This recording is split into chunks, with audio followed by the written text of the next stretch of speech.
So now you have to unmute yourself. So I just did it. There you go, perfect. And you have the floor. Okay, hi everybody, and I'm really stuffed up today, so I'm going to be coughing a lot. Just have to try to ignore it. Happily, nobody's going to catch anything because this is all on the computer. So this is so good for you, both you and me. The book I'm going to talk about is called 1774, The Long Year of Revolution. And it's by Mary Beth Norton. And it's about the United States, obviously, and how we figured out and how we came together to fight the Revolutionary War. And in those days, they called it the Civil War because we were British. So we were British fighting the British in those days. In 1774, the English decided to put a tax on the tea they exported to the United States. They felt they were owed this money because they were spending so much defending us.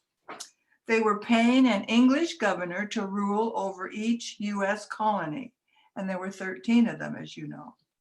They were also paying for a standing army in each of these colonies in case of raids by the Indians. Well, the US didn't like have any, we were really independent, didn't want anybody telling them what to do, even though they were trying to help us. There were 13 of these colonies, and they were paying for this standing army in each of these in case of raid by the Indians. They certainly didn't want to pay for them. They began to want to make their own laws and levy their own taxes. The tax on tea brought these colonies together for the first time. When Boston threw the tea overboard rather than pay the duty on it, it forced the other 3 ports in the US colonies, New York, Charleston, and Savannah, to make decisions. Should they do the same thing? And there was no governing body in any of these colonies. There were men who got together in taverns, and some of them rose to become off-the-cuff leaders, but no one elected them.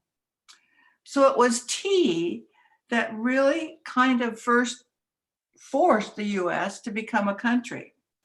This fascinating book explains in detail how each colony came together to organize a government of their own, and then how they managed to come together and to begin to discuss a constitution that all agreed upon.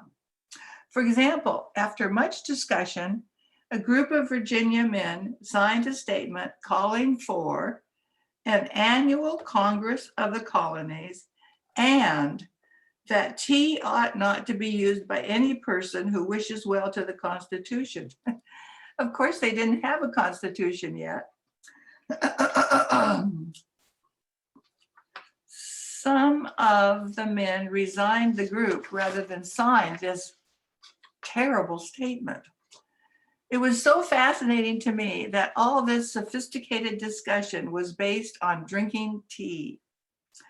I think, and this is just my own opinion, that we were the only country, well, possibly you can include Canada, that was put together by literate men. And I have to say men because no women did this in those days. And I mean, most previously, all new land had been settled by hunter-gatherers or hunter-gatherers on boats. We had a lot of thinking to do, but we were literate and we did think. And I'm proud of how well we managed it. And I'm also pleased that we are now allowed to drink tea. The end. The book is good. I think you all would like it. 1774, The Long Year of Revolution.